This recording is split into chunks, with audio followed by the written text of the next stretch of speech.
millions of years, they ruled the Earth. And then they vanished. What really caused the dinosaurs to become extinct? Was it a giant asteroid crashing to Earth? Was it massive volcanoes erupting around the world? Was it a sudden change in climate?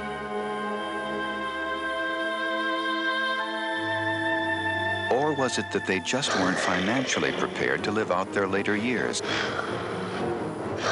How can you avoid the dinosaurs' fate? By making U.S. savings bonds part of your retirement savings program. Ask your banker or employer. U.S. savings bonds, the safe and easy way to make sure you're financially prepared for your later years. When I have an asthma attack, I feel like a fish with no water. Learn how to prevent your child's next asthma attack. Because even one attack is one too many. Hi, I'm Marshall Mitchell. I'm public access, and so are you.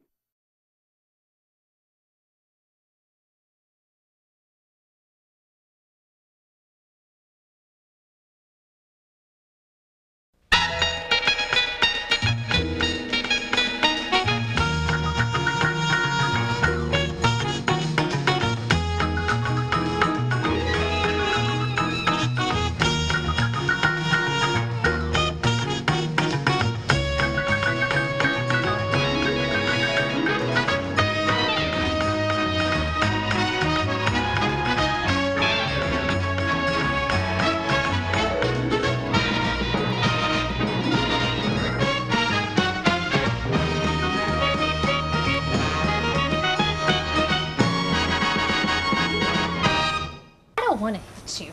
Well, then what do you want? I've said I was sorry over and over again. I want you to mean it, Allison. I don't think you're sorry for sleeping with David. I don't think you've ever been sorry for that. Everything always has to be about Allison. I mean, you can have your pick of any guy you want in Fayetteville, and you've nearly picked them all. And all of a sudden you decide you want the guy I have? It wasn't like that. Then what was it like? You were dealing with your father's death. You were pushing David away from you. I mean, he was scared. He was lonely. Oh, and that gives you a license to take my boyfriend on a test drive? You abandoned him. I never abandoned David. I needed some space. Well, that was your own fault. Well, even then, you don't pick up my leftovers. I thought you were my best friend. But now I can see I was wrong. Just answer me this. Were you always in love with him? Were you always plotting and scheming against us? Look at you. You can't even deny it. I admit, I've loved David from the first moment I met him. I can't even look at you. Meredith. Just stay away from me. You're nothing more than a common tramp. You don't deserve forgiveness from anyone, least of all me. And God help that baby, because it'll have a whore for a mother. Alex, take me home. I can't do this. Go in and get your purse. What happened out here? Nothing I haven't said already. Allison's nothing more than a lying, trashy tramp! Hey. Just relax, okay? Alex and I now realize this was a bad idea. Damn right it was. Allison just loves to push my buttons. God help that child.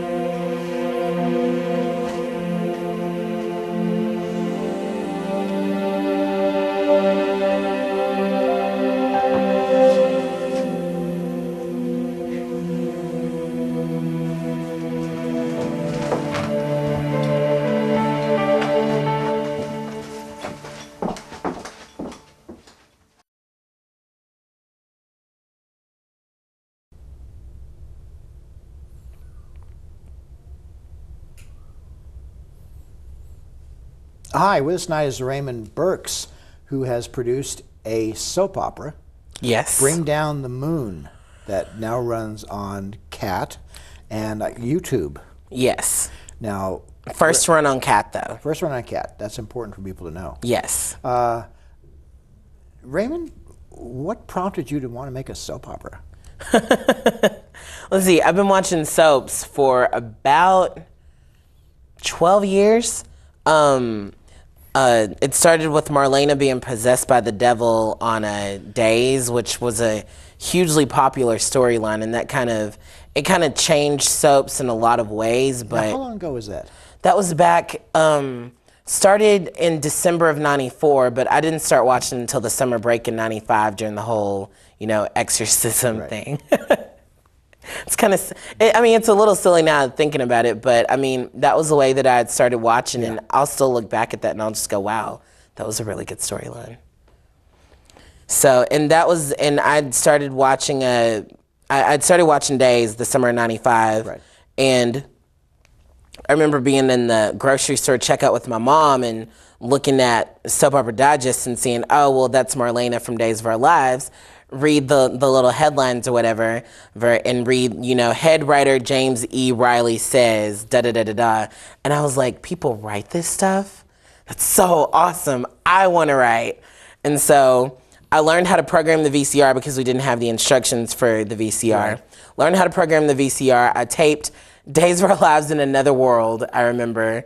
And I would watch whenever I would get home from school, and in the middle of all that I would write 5-page little soap opera things or whatever with these crazy outrageous characters, and that was kind of how it all started. And I've been watching soaps ever since, and it's always something that I've wanted to do. And did you force people to act out your scenes or that you wrote, or? Oh, are you talking about whenever I was really little? Yeah. No, I didn't force people to act them out. I forced people to read them. It's almost as good.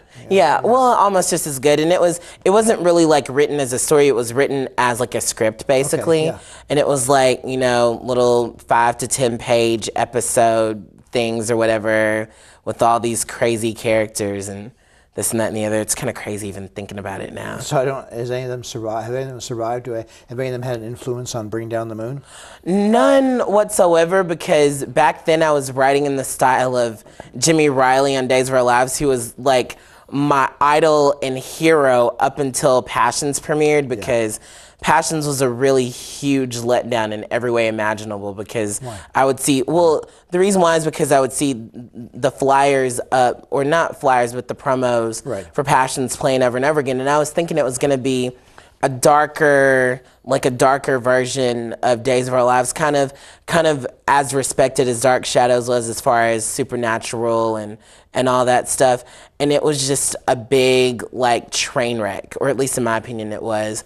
And then at that point, I'd stopped watching everything on NBC, and I was like, well, I still like soaps, I still like the form, so I'll see what happens with the other soaps. And then I moved on, and I started watching Port Charles every single day from about March to about December of 2000. That was before they had the whole Vampire Chronicles thing on Port Charles. It was back when Port Charles actually focused on medical issues and people working together at a hospital and interacting with each other, and it was really great soap opera.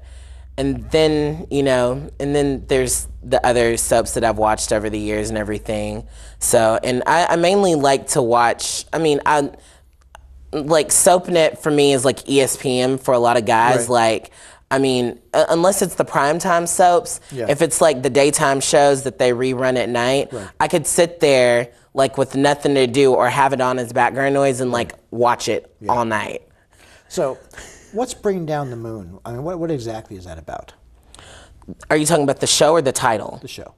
The show, Bring Down the Moon, revolves around these 4 crazy college kids in Fayetteville who they've been friends since they were freshmen.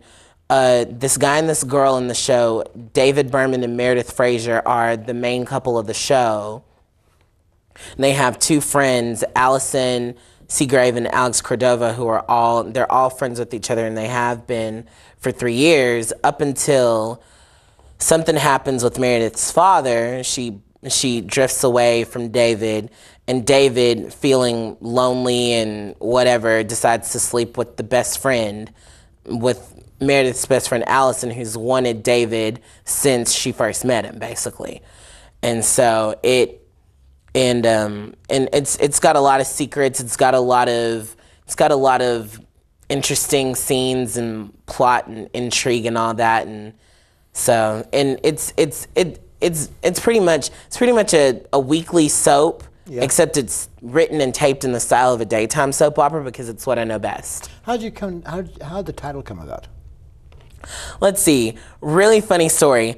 I should backtrack and tell you that Bring Down the Moon was originally created for the SoapNet. SoapNet had a college contest for college soap writers. It was called Soap U, and I was like, well, this could be my chance to do something really awesome. Mm-hmm. And so let me go ahead and get that because it's really annoying. Yeah, it is, isn't it? Thank you. Yeah, I'm sorry about that. Sorry, it was coming both of us. I was zeroed in on that for a while. It was originally for a SoapNet contest called Soap U, where they were looking for college aspiring soap opera writers, producers, actors, blah, blah, blah. So I was like, well, let me write a script. I mean, I already know, for the most part, how to work iMovie. Yeah. I know, iMovie is something that comes on most computers, right? On Mac computers. Mac computers, okay. And I know how to work iMovie for the most part. I know how to script, I know how to script a soap opera because I've watched them for years and years. So let me just see what I come up with. And I know that the ABC shows, God bless Brian Franz if you ever decide to give me a job. I hope you don't hate me for saying this. But ABC and a lot of soaps these days mainly cast a lot based on looks. Back in the 70s, whenever you had soaps that you had soaps that casted, off-Broadway actors, casted them for talent. Nowadays, it's all about the looks. Casted people based on looks. And we shot the pilot and everything. So getting back to the title part, I had originally called it Ozark Lives as kind of a play on words with Days of Our Lives because we had used the Days of Our Lives soundtrack that I had bought for myself in the 8th grade and used it for the scenes, even though we couldn't use it for the contest because it's copyrighted music, just so we could see how everything sounded and everything. Yeah. But I didn't want to use that because I didn't think it was a very creative title. So we went through the motions, and I was at work with Megan one night, and Megan, who plays Allison on the show, and we were just thinking about titles of the show, and T.J. Osborne, who plays David, David, who's the lead male of the show, he's at the water fountain in the pilot with Meredith, who is then played by Katie Huff, and they're at the water fountain, and he changes up this line, and it sounded really good, where he talks about, you create these awkward situations, and you howl out at the moon and, and all this kind of stuff. Well, I have a news flash for you. The moon doesn't care. Yeah. So I was thinking, and I was like, thought about it, and we were like, Bring Down the Moon. What do you think about it, Megan? And she's like, yeah, I like that title. I like that title a lot. So that's kind of how that came up. And plus, it's the title of a Boy Meets Girl song, Boy Meets Girl, that did Waiting for a Star to Fall in the 80s. One of my favorite songs ever, and it kind of talks about, about being down to earth and like getting back to distinguishing what fantasy is from reality. And I was like, I thought it was rather appropriate, so that was how I came up with the title. Now, is your cast now substantially different from the cast from your first episode, the one you shot for the contest? Let's see. Half of the actors stayed, the other half of the actors left. Yeah. Sam Swanson, who originally played Alex, decided not to do the series. Katie, we decided to kind of take her character into a different direction. I think that Katie is very talented. I do think that there are certain things that happen behind the scenes and in front of the scenes that kind of contributed to her replacement, which I'm very happy that we ended up getting Rachel, because I felt like we had a lot more liberties with Rachel as an actress. So tell me something about, and we talked about this before the show, you spoke a little bit disparagingly about some of the other university students who are making soap operas?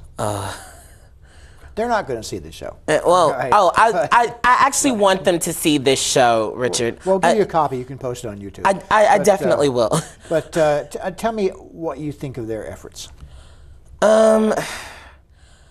If you're going to label something a soap opera, don't make it a parody. I understand that soaps have to have, at times, they have to be lighthearted, they have to be funny, they have to have a sense of humor.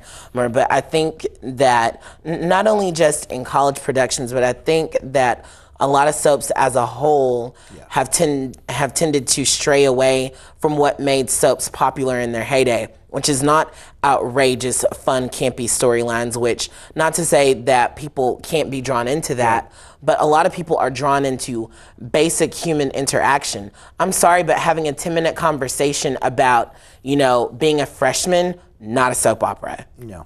Not a soap opera at all. It's not interesting. And I think what a lot of people don't realize, especially on college levels, whenever, like, I saw a show called The Gates by some guy from Columbia University who, coincidentally enough, placed in this contest, and I didn't. I'm not really bitter about it, but anyway, I saw this guy's, you know, thing. Everything was so disjointed and nothing fit together, and he had the nerve to label it a soap opera. And it really infuriates me when people pass off very, like stuff that you know they want to break into films with, but they call it a soap opera. That's not what soap operas are about. Do you think these people were just entering the contest? Do you think they were maybe people who didn't actually know anything about soap operas? I think quite a few did. Especially the guy at Columbia University. And I don't mean that as a slight against him or against anybody that actually placed in that contest. I do feel, however, that they weren't looking for people that were serious about the genre, that wanted to make changes, that wanted the genre to get back to its roots. I think they wanted yes people. That might get me in trouble or what. I don't really care, but I mean, like to hell with them. To hell with them. To hell with them. Like, soaps are just something that I'm just so passionate about, and it makes me angry whenever I hear people say, oh, well, it's just a soap opera. Oh, you know how soap operas are and blah, blah, blah, which, I mean, you can say that jokingly in some instances, but soaps have been there for a lot of people through the years, where primetime TV shows have went and gone. Your soaps are always going to be there 5 days a week, no break at all, hardly ever. So it kind of infuriates me when people have taken that term soap opera and have used it so lightly. It infuriates me. When you say that ABC especially is hiring people on their looks, is that why so many people these shows look like fashion models? Yeah, definitely. You see the guys with the hard chiseled bodies, and you know, and the girls with the plastic boobies and this and that and the other. Not to say that those people can't act, but what I'm saying is that a lot of those people were casted solely on their looks instead of their talent. And I'm not saying that's the case with everybody. I know there are a lot of younger actors these days that I can name off the top of my head that are just as good as Tony Geary and Jeannie Francis were in the 80s, and just as good as all of those performers were in the 80s that were picked from off-Broadway shows and theater. So, well, we're going to watch a short clip from Bring Down the Moon right now, and then we'll be back and talk with you and one of your actors. Absolutely. Okay, so watch this clip and we'll be right back.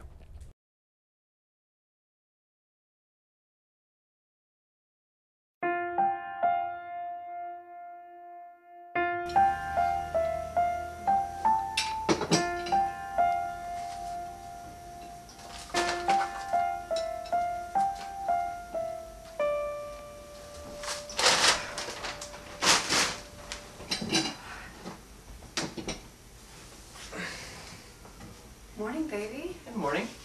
What's all this? It looks wonderful. You cooked? Sure, I can cook just about anything, especially if it's for the woman I want to spend the rest of my life with. That's odd. Because, you know, you can cook a single meal without using a dish.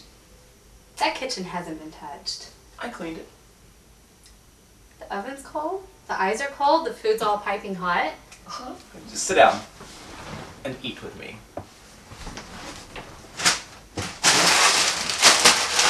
You're busted. I suck. It's over between us. I love you.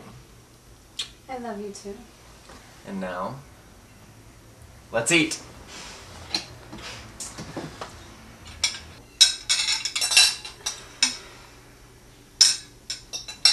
What's the matter? It looks wonderful. And I'm so happy you love me enough to do it. But It's just Allison. What if she does something to tear us apart again? Hi, we're back on the air. Joining us in this segment is Rachel Marlowe. Rachel is one of the actors in Bring Down the Moon. Rachel, what can you tell us about the part that you play? I play Meredith Frazier. She is the supposed good girl of the series. I hate calling her The supposed good girl? Well, I hate calling her the good girl because she has her faults and she's not completely good. But she's a heroine. That's a good word. She spends the series basically fighting for what she believes in and fighting for her guy. So were you in the original No, episode? I was not. I was a recast.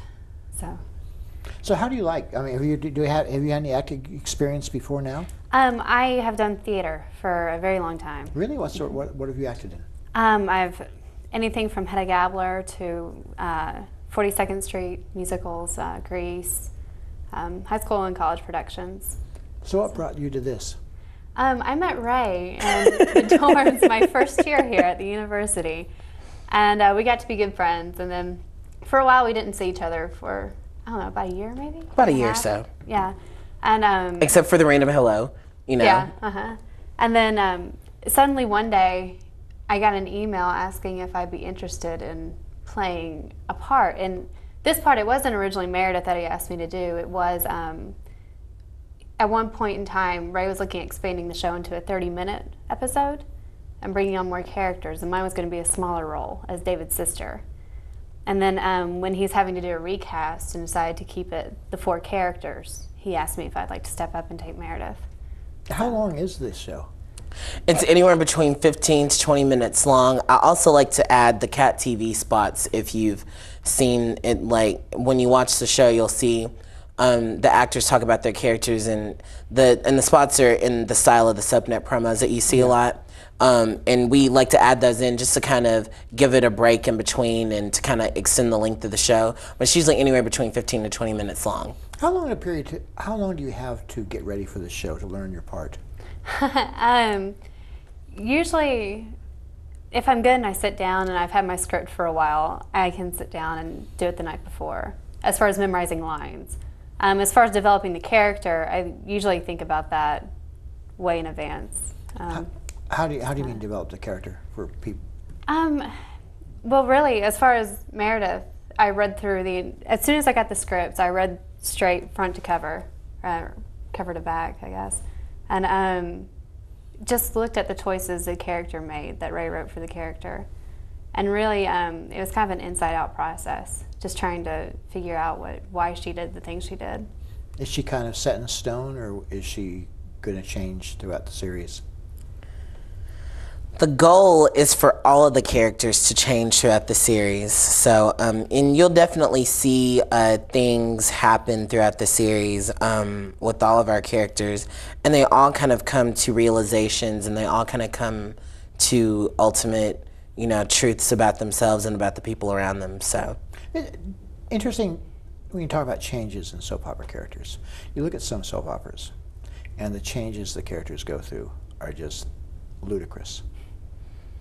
I don't know if you agree with that or not. It's one of Marlon's rules of 10. Marlon being Doug Marland, who was a legendary Emmy-winning soap opera writer. He died writing As the World Turns. One of his rules is don't change a character to suit a storyline. Right. You can certainly give characters shades that they've never had before, but if you're watching at home and if somebody says, this character would never do that, you failed as a writer. But that happens a lot. Happens a lot in soaps. At least on ABC soaps. All My Children is a bad example of that. Oh, please. Oh, my goodness. All My Children. What have they done to Agnes Nixon's baby? That's all I've got to say. What have they done? I think they just couldn't wait till she died, you know. I think they're going to wait until she dies before they, like, possess people and have vampires running through Pine Valley. But anyway, it's sort of ludicrous. Okay. I mean, I just wondered. So you're not going to do that to the poor souls on? No. Let's clear something up right now. And I work with my actors because I know that a lot of my actors that are in the project have never seen soaps before, but they know that I have the most ultimate respect for the genre, and I have the most ultimate respect for them as actors. That if they wanted to change a line that they didn't feel comfortable saying, if they wanted to edit a line, that they could do that. I know that with one of the last scenes that we shot with Rachel, we changed a line in the show, which should we tell him? Do you remember the line? How it went exactly? Well, I remember the line, but I don't want to give too much away. But she says, ever since I was a little girl, I looked up at the moon and I saw it as this big, beautiful thing, except when it was new or something. And I used to bring light and hope to the night. Used to bring light and hope to the night. And I just written that out because I had to write the scene because I didn't have it in yet. So I just wrote the scene really quick. And like up until the night we taped, Rachel and I were in the McDonald's drive-thru line, and she's like, Ray, please do not make me say this. Do not make me say it. I'm like, yeah, this is kind of lame. You changed it about 30 minutes before we shot. About 30 minutes before you shot, so. So are you happier with the line? Yes, I love the way it ended and how it ended up. I love the way how everything ended up too. So. Is there a lot of that interaction with the actors? I think you have to talk to your actors to see what they're comfortable with doing, what's going to work for them, what's not going to work for them. What's in episode 2, without giving a lot away, there's a love scene in the show, which I never had planned at all. TJ and Rachel liked working with each other, and they're like, hey, let's do a love scene. I'm like, what? You two want to do a love scene? I never wanted to put that pressure on you guys, but yeah, let's do one. And so, and I mean, you've got to talk to your actors. I mean, your actors are going to be the people that, I mean, you're certainly going to have your vision, and you want your vision to stay your vision, because if not, then you're going to have to find somebody that's going to have to stick with what you want, which is kind of what happened with Rachel. I'm so glad that I've got you on board too. But that's definitely what happened with Katie. I don't think we saw eye to eye on many things. Love Katie to death, but we definitely had to take her character in the show in a different direction. And with Rachel being from a theater background, I think she understands not so much controversy, but how you have to up the stakes. How different is acting in front of one of these cameras than acting on a stage? It's different in the way that in theater, you know, your show runs for a set amount of time and you don't stop in between. Yeah. And so in theater, you almost have the entire 2.5 hours of the show to stay in your character. Right. With film, it's a lot of stopping and starting, and you have to be able to just pick it up right when you want it. Right. And there's a lot of last minute changes too. With the lines and sometimes you don't get the lines until earlier that day, or you know, it's a lot.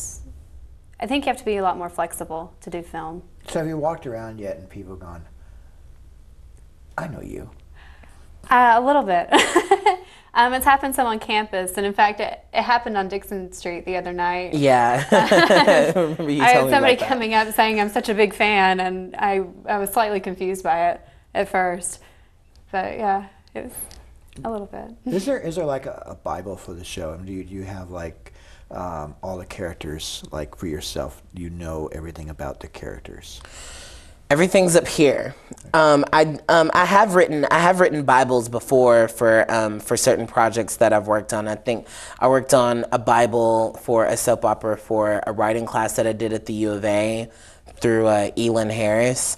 But I didn't have a Bible for this. Like whenever I originally scripted Bring Down the Moon, whenever I originally scripted the show, I said, well, let me just write, you know, the main couple and the two obstacles. Right. and see how well those characters played off of each other, name the characters and everything. Whenever we decided to do the show, which originally we pitched the show to UATV, they loved it, but we couldn't use any of their cameras because we're not journalism students. So I was like, so that was kind of why I was a little depressed about it and whatnot. And then whenever I heard about Cat TV, which is a great way for anybody who wants to do anything related to television or film to get started with, whenever we did the show for Cat TV, like I wrote extended character descriptions for characters and everything, and I wrote out breakdowns of the script and everything, but whenever we had to chunk all of that, and whenever we decided to do it for Cat TV, I was like, we're gonna make this simple. We're gonna do what we did in the contest, except do it for 6 episodes, and we're gonna love what we do. And that's kind of how we do it. Like, I don't really have a Bible or anything for this version of the series. It's just writing. You said 6 episodes. 6 episodes. And so are you like 6 episodes, take a break, and then do another 6 episodes? We're gonna, I wanna do a second season bad. Now, when will you do the second season? I'm hoping to start shooting by early to mid-November.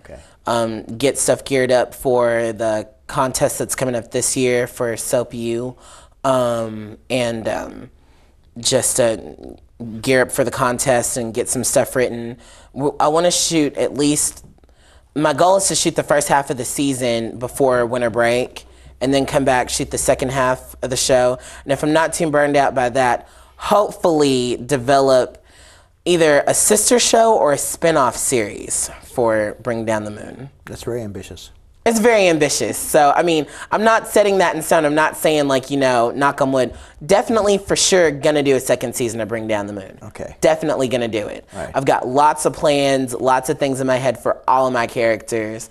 It's not over yet, guys. Okay. All right, well, why don't we plan on watching another segment from the show right now? Definitely. And we'll come back and I'll talk to someone else from your cast. Cool. All right. All right. Rachel, thanks very much for being on the segment. Thank you. Alex, hey. Whoa, hey, wait. What is it? You're in an awful rush. I can only imagine why. Off to see Meredith? No, I'm actually off to class and I'm running late. Like it's any of your concern. Shouldn't you be doing the same? This will only take a moment. I just want you to know the next phase of the plan. God, do we have to go into this right now? I mean, can't you learn anything in school other than how to get your MRS degree? Well, Meredith was being really flaky about her father's death, and I think I know why. And I think you do too. Sorry, can't help you. I don't know a thing. Liar. You two are friends. I know she tells you all her secrets. You and I are friends. And don't forget, I know your little secret, and I could blow you out of the water. You just need to get rid of this childish obsession you have with David. He's with Meredith now, and he's happy. And there's nothing you can do to change that.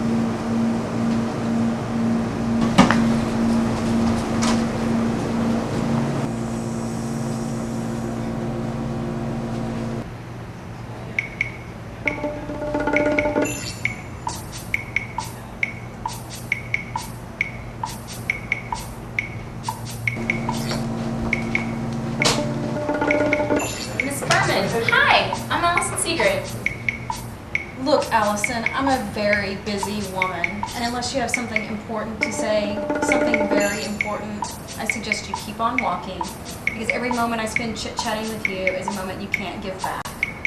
I'm sorry, I assure you it'll all be worth it. You definitely will want to hear what I have to say. Speak. Well, I'm a friend of your son David's. Well, you're not the middle-class girlfriend, so you must be the pregnant one? Well, I'm not his girlfriend. Not yet. But with any luck, I soon will be. Or maybe even his wife. Get to the point. Well, Mrs. Berman, I come from a solid Christian background. If I'm an unwed mother, my family would be the talk of our little circle back in Little Rock. I can't have that. Everyone would blame my family for not raising me with the proper Christian values. I can't have my family suffer that kind of humiliation. So in order to do that, I'm gonna need David to make a lasting commitment to me. Not quite sure why I should care. I want to marry David. Miss Berman, you come from money. Being a part of your family would ensure that my baby would be raised under the proper conditions. It would be an honor to be a part of your family. I like you. I like how you kiss my ass at least. I'll tell you what. I'll speak to my son since he listens to me, but you're going to have to do a few things on your own. I already have a few wheels set in motion, but I just need to know that I have your support. Well, I never liked Meredith in the first place, and as long as David has a girlfriend who agrees with me on the way his life should go, then I'm all for that. But I really must be going. We'll be seeing much more of each other. Consider me luck.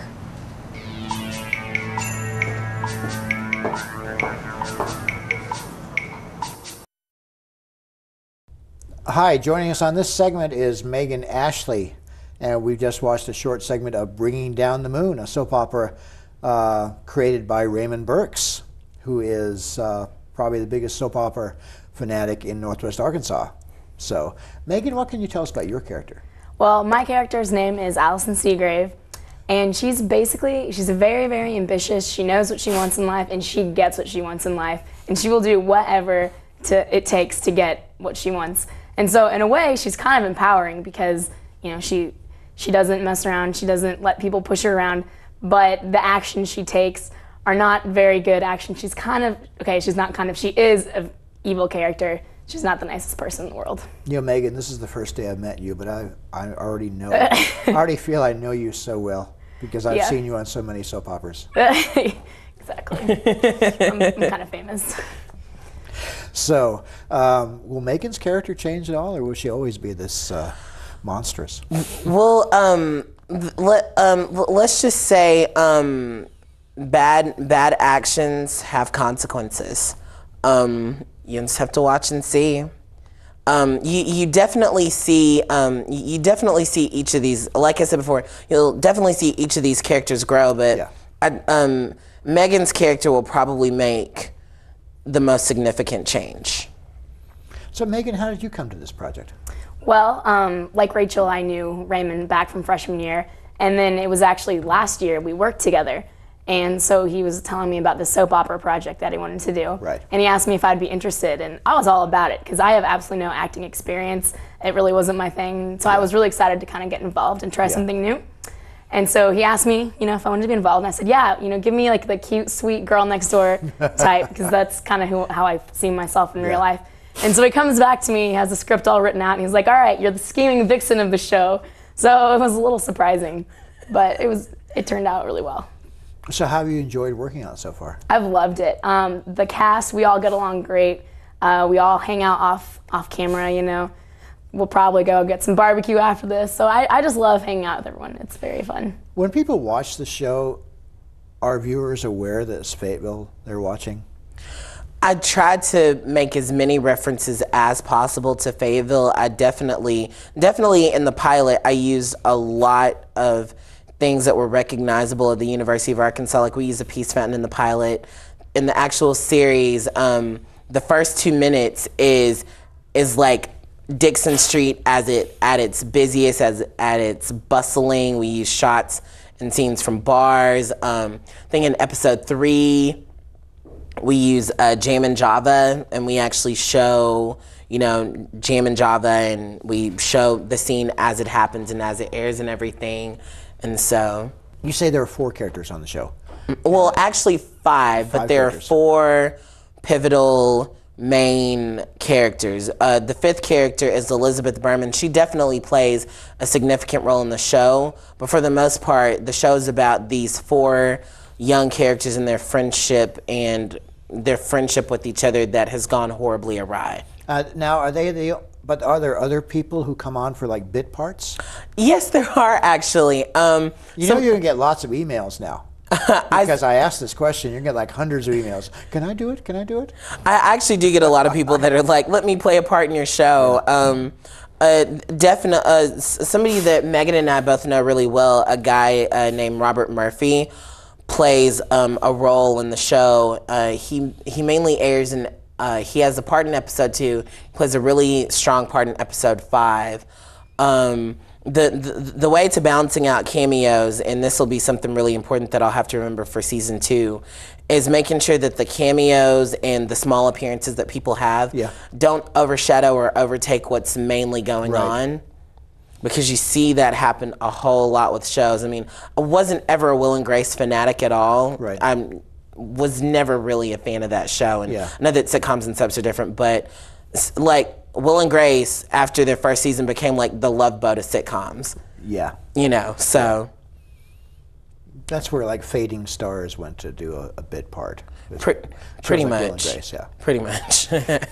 So, but I think that's interesting that people would like to do a little bit part on your soap opera. Yeah, I think it definitely keeps things. It definitely keeps Fayetteville appearing and looking like Fayetteville. Yeah. And with the cast that we have now, another good thing about Chuck replacing Sam in the series is that Chuck is from Fayetteville. He is native of Fayetteville. Krista Steele, who plays Elizabeth Berman, she is from Fayetteville. She grew up here her whole life, and I certainly I've looked at the show, and I know that the show is a lot about these characters, but in a lot of ways, I'm hoping that Fayetteville is a character in the show as well. Yeah. So Megan, have people recognized you so far? Actually, yes. I was on campus the other day in the computer lab, and I sat down, and someone popped their head from over the computer across from me, and they're like, "Hey, are you on Bring Down the Moon?" So it felt really good that people knew who I was. So do people see you on Cat or YouTube or? Yeah, I guess that's where they see me, Cat YouTube. So, when it's on YouTube, how do you know it's on YouTube? I mean, is there like a certain number of hits on it, or what? How can you tell how many viewers you have on YouTube? you can tell by the number of hits that you have on there. I think for the pilot that we did, the pilot that we did for the contest, we've had so far about 700 hits, which doesn't seem like a whole lot, but for somebody just up and starting, it's very gratifying. I bet like 100 of those hits are actually mine, but but it's certainly gratifying to have people watch your work and comment on how well you do on things as well. And I have people that I talk to on the message boards about subs, because a lot of people don't really know the ins and the outs of the industry like I do. Like, I mean, I could sit and talk to Megan about, the fact that Days is the lowest rated soap right now and why it's the lowest rated soap right now, and she'd just be like, let's talk more about Bring Down the Moon. So, and I talked to those people, and they saw the promos and everything for the show leading up to the series. I haven't heard back from what they thought about it yet, but I know that they were all really excited about it, and they were like, wow, like this is really good, So it's really awesome to hear people's feedback about it, good or bad. I mean, I'm just starting out doing this thing, so. Yeah. How do you promote Bring Down the Moon? Flyers, word of mouth, Cat TV, YouTube, all sorts of different ways. So, and my actors certainly know a lot of people, so it certainly helps for them to, get the word out I guess as you well. use the internet well too. I try. I try my best with that. I frequent Facebook a lot more than I do MySpace, so a lot of people on Facebook know about my soap opera. How do you use Facebook to promote it? We have a group on Facebook. It's called it's Bring Down the Moon. It's the group on Facebook, and we so far we have up to about 250, 260 members of the group right now from all parts of the country, all parts. So it's really interesting. And so they watch it probably on YouTube, right? Yes. So can you watch it like any time of day or night on YouTube? Yes. That's kind of the goal. I know that I know that with a lot of things, especially with the SoapNet age that soaps are in right now, like people can't watch during the day, or they can't watch at this particular time. And with a lot of things, you have to appeal to people. You have to let people watch whenever they can. If they can't watch the first airing, you certainly want people to watch the first airing, because that's where you get a lot of your feedback and this and that and the other. It's the peak time to watch. But if you can catch somebody at any other time, then you certainly can do that. So So Megan, how much influence have you had over the writing so far? Are you able to sit down and Well, I don't know that I necessarily have too much influence over the writing. I like how Raymond has written my character. I like her a lot, so I usually don't have any complaints. But that's only because my character is probably one of the more fun to play, because she's so out there and she's so crazy, vicious on top of everything. So I don't know if that I necessarily have changed Raymond's mind too much. Have you ever watched soap operas before, much in the past? No, not really, to be completely honest. But Raymond, he has sent me a lot of links to different websites, and I've seen different clips from a lot of his favorite soap operas, especially Tatum O'Neal from Wicked Wicked Games. That's kind of who my character is kind of based off of a little bit. Yeah, kind of, yeah. Yeah, so I've watched a lot of her stuff Yeah. To kind of get an influence. So what's the future of soap operas? As a genre? Yeah. I'm thinking internet, basically. I'm thinking internet, I'm thinking SoapNet. I'm thinking that we're gonna see a lot of soaps lose more and more of their budget due to declining ad revenue, due to declining everything. I think we're gonna see soaps tighten up their budget. We're gonna see soaps in a position that we've never seen, that a lot of people aren't used to seeing them in. We're gonna go back to the 60s and the 70s where you have the two-person scene in, the kitchen that doesn't have a whole lot of fancy footwork in it with people actually talking. I think soaps can rebound because soaps are on a decline right now. There's no doubt about it. But I think until the executives understand that people, especially soap fans at heart, soap fans that actually care about the genre, until they completely understand and realize that people want to see the heart back into soaps, that they want to see their intelligence not being insulted anymore, those ratings are just going to keep dropping. Their intelligence is being insulted on a regular basis, I think.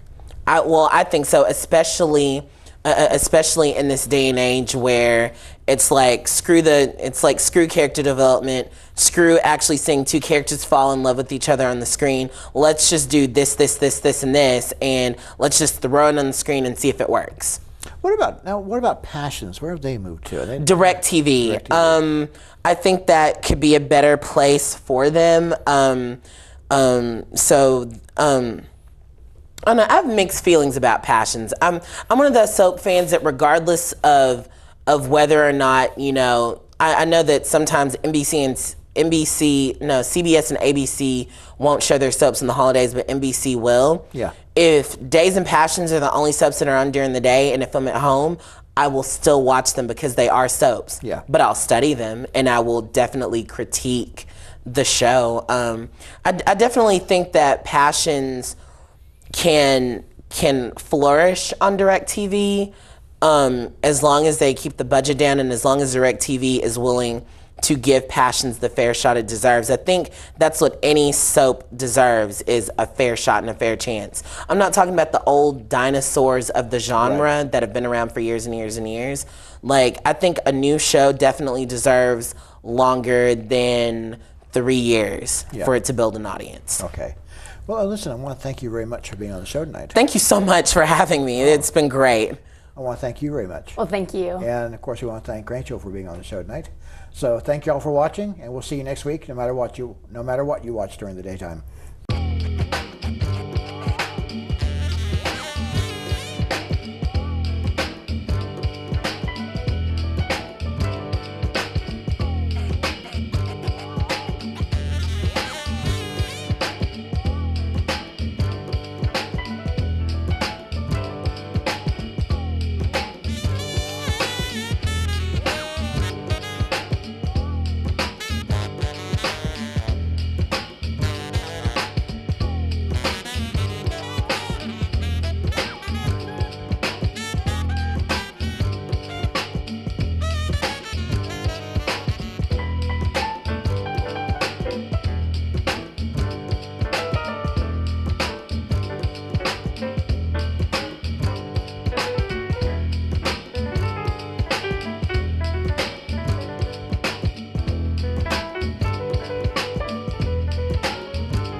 Hi, I'm Marshall Mitchell.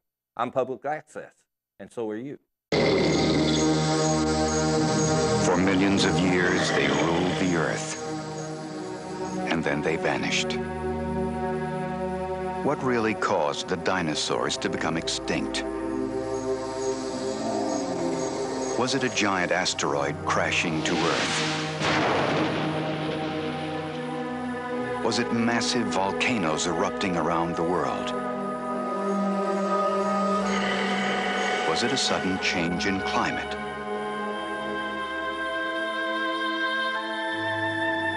Or was it that they just weren't financially prepared to live out their later years? How can you avoid the dinosaurs' fate? By making U.S. savings bonds part of your retirement savings program. Ask your banker or employer. U.S. savings bonds, the safe and easy way to make sure you're financially prepared for your later years. When I have an asthma attack, I feel like a fish with no water. Learn how to prevent your child's next asthma attack. Because even one attack is one too many. This song is called Night is Calling. It's a title track for my next CD. Night is calling, sunset falling. Got to find yourself a bar. Walking into the street, looking for someone to meet. I gotta be real nice and sweet to comfort you.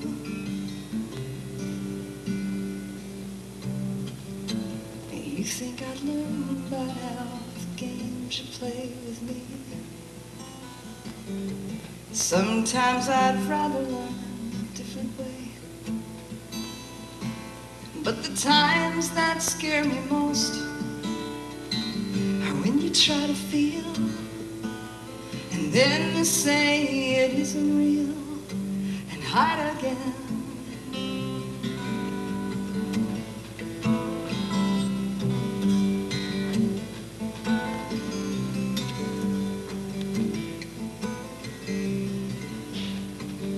See, you say you're sorry,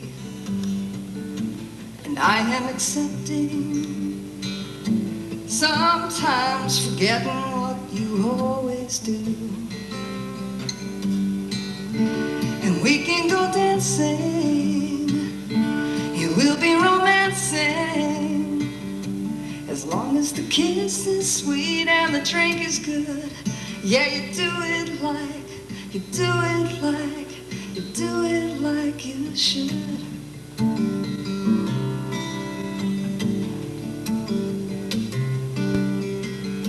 You think I'd learn by now the games you play with me? Sometimes I'd rather learn a different way. But the times that scare me most are when you try to feel and then say it can't be real and hide again, hide again, hide again, hide again, hide again.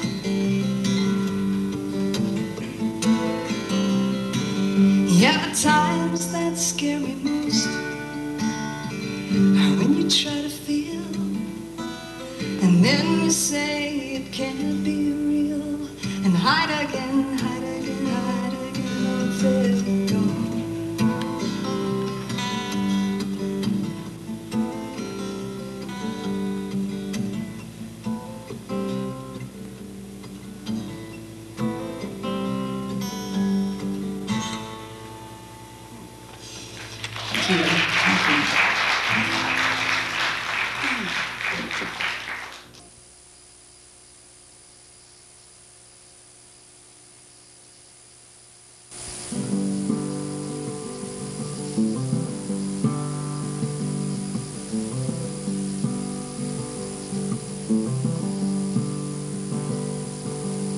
This old man, he feels strange and signs his name with a piece of wood. Drops through, sand it down again. Yeah, this old man is my old friend.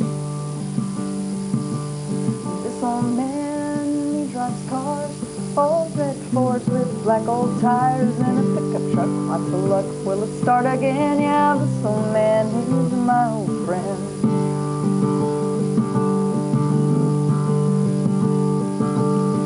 This old man, he loves kids.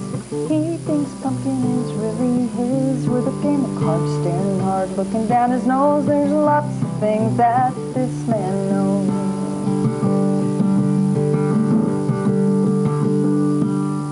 Tried to love her, but she wouldn't be true. Breaks a man's heart right in two. The day she left him, the sky turned gray. But he got up and worked the very same day. Oh, this old man, he has pain, he rolls it over inside his brain. But the memories come time and time again. Yeah, this old man is my old friend. This old man, he works hard all day long till he gets tired, but he never stops thinking much what he's gonna do, and he keeps on thinking till he gets through. This old man, he builds trains and signs his name with a piece of wood. Drop a clue, sand it down again. Yeah, this old man is my old friend. Yeah, this old man is my old friend.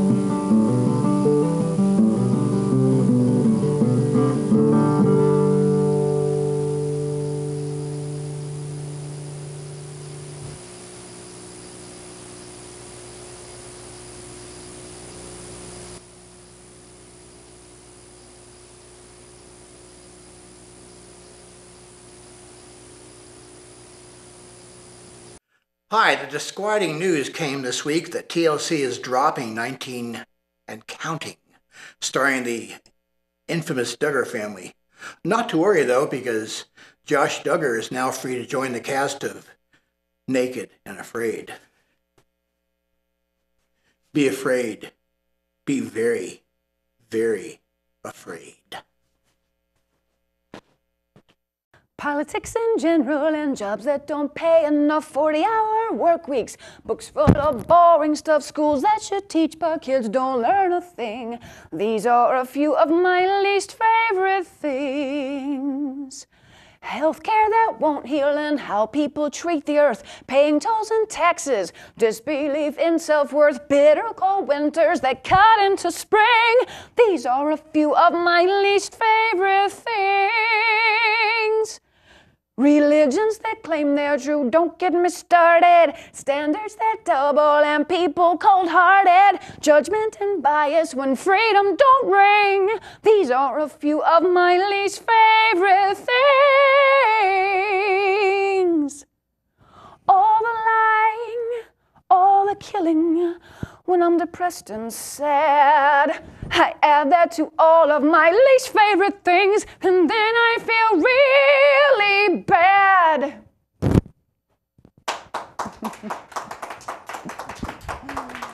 Feel like Julie Andrews or something.